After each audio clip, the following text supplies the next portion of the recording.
Hey guys, Mr. Backward here. In this video, we're going to talk about some rules for differentiation, including positive integer powers, multiples, sums, and differences. So as far as the derivative of a constant function goes, if f is a function with a constant value c, then we would say that the derivative of f with respect to x, or dx of c, is equal to 0. So another way that we could say this is that if your f of x function is just some constant value, then the derivative of f with respect to x is just 0. So for example, if your function is f of x equals 7, and we want to do the derivative for that function, any constant function, it doesn't matter what the number is here, 7 or -3 or 2,498,372, the derivative of a constant function is always 0. Now, as far as the power rule goes, so if you've got positive integer powers of x, so if you have some x being raised to the nth power and you want to do the derivative of that, what you're going to do is you're going to take that n power and you're going to drop it down in front of your x as a multiplier, and then the power decreases by 1. And again, another way to write this is if your f of x function is some x value being raised to the nth power, then the derivative of f, again, you drop that n number down as a multiplier on the x, and whatever the power was, you subtract 1 from it. So in this example, we're going to find the derivative of our function f, and that function is going to be x squared. And we're going to do it two different ways to prove that this works. So first, we're going to do the limit of the difference quotient. So that's the limit of f of x plus h minus f of x all over h, and we're going to do that limit as h approaches 0. So that's going to be part A, doing that limit of the difference quotient. And then for part B, we're going to use our power rule, which is going to be a lot quicker as long as we can prove that it works. So when we're doing f of x plus h, that means we're going to take our x squared function, but we're going to plug in x plus h. So this is going to say x plus h squared minus f of x is just the original function, so x squared all over h. Now, if we square out this binomial, that means we're going to multiply it by another x plus h. We should end up getting x squared plus 2xh plus h squared, but then we still have this minus x squared on the back end, and this is all still over h. We're looking for things to cancel out and maybe simplify down. I see this x squared in the front and this minus x squared on the back end, so we're going to cancel those out. So we're left with 2xh plus h squared all over h. In the numerator, all of those have an h in them, so we can safely take out an hgcf.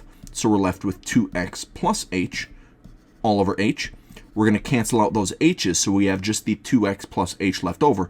But now we need to do the limit of that as h is approaching 0. And now we're going to direct substitute that 0 in there, so we just get 2x. So the derivative of that x squared function is 2x.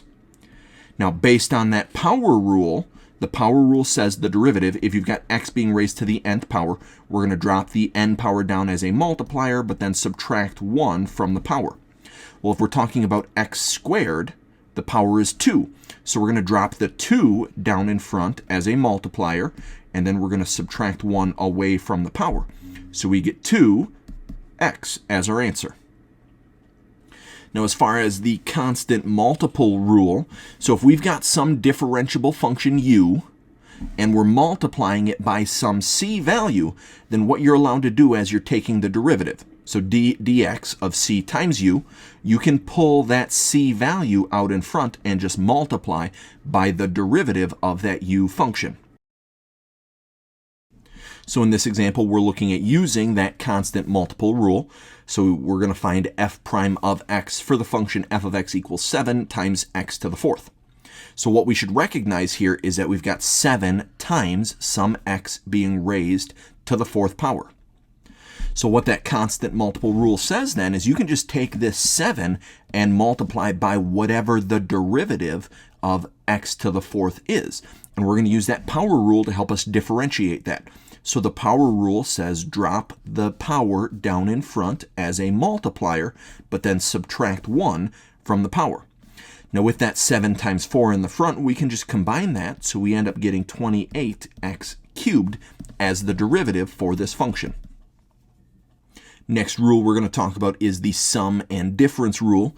So if you have two differentiable functions, u and v, then anytime you're adding those things together or subtracting them, any point where those two functions are differentiable, what you can do then as you're taking the derivative is just take the derivative of each piece individually. So differentiate your u function, differentiate your v function, and then whatever operation was happening between them, whether it was adding or subtracting, you just keep that exact same operation between them.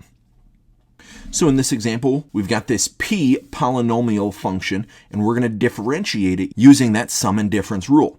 So if we want to find the derivative of this function p, what that said is we can find the derivative of each one of these individual pieces and then just add or subtract them together accordingly.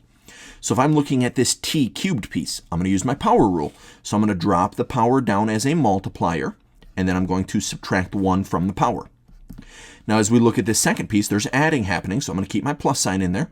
We're going to use our power rule and that constant multiple rule. So we're going to have 6 times, drop the power down, subtract 1 from the power. So that just becomes t to the first power. Now we've got subtracting, so we're going to keep the subtracting. We've got a constant multiplier on this t, so we're going to keep the constant multiplier. Drop the power down. Now there's technically a power of 1 on here, so I'm going to drop that 1 down. But then if I subtract 1 from that power, I'm going to get t to the 0th power. And then on the back end, we've got a constant function, just a number with no variable attached to it. And at the very beginning, we said that the derivative of any constant function is always 0. Now what we're going to do is go through and simplify this as much as we're able to. So the derivative of p is just going to be 3t squared plus 12t. Now this t to the 0 power, when you raise anything to the 0 power, it becomes 1. So if we take 5/3 times 1 times 1, it just stays as 5/3. So we get minus 5/3 on the back end. And we don't really need to put this plus 0 on the end, because if you add 0, it doesn't change the value of that constant at all. Now in this example, we're going to look at finding some horizontal tangents. So what we're trying to do is see if this curve, y equals x to the 4th minus 2x squared plus 2, has any horizontal tangents. And if it does, we're going to figure out where. So here's what's happening. A horizontal tangent, well, a horizontal line is a line that has a slope of 0. So what we want to do is figure out if there's any places where our tangent lines have a slope of 0. So the very first thing we need to do is differentiate this function. So I want to find the derivative of y, and I'm going to use those properties that we just talked about. So if I use the power rule with that first piece, I'm going to drop the power down as a constant multiplier, and then I subtract 1 from the power. So I get 4x cubed. For the second piece, I leave the 2 there. I drop the power down as a multiplier, but then I subtract 1 from the power. And then on the back end, if you differentiate a constant function, it's just 0, so I'm not even going to worry about it. Cleaning this up just a little bit, we get the derivative of y to be 4x cubed minus 4x. Now remember, your derivative really means the slope of the tangent lines. So if we're trying to find a horizontal tangent line, we want to figure out where the slope, where the derivative, is equal to 0. So I'm going to take this derivative that we just got, and I'm going to set it equal to 0. So 0 equals 4x cubed minus 4x. Now there's some factoring that we can do on the right-hand side. I can take out a GCF of 4x, and that's going to leave me with x squared minus 1. But then inside of that parentheses, that's a difference of squares. So I'm going to be able to factor that into x plus 1 and x minus 1. Now because this is equal to 0, what I want to do then is use my 0 product property to set each one of these individually equal to 0. So I would go 4x equals 0. Solving that, I would divide the 4 over, so I just get x equals 0. Then I would take the next factor, so the x plus 1, set that equal to 0.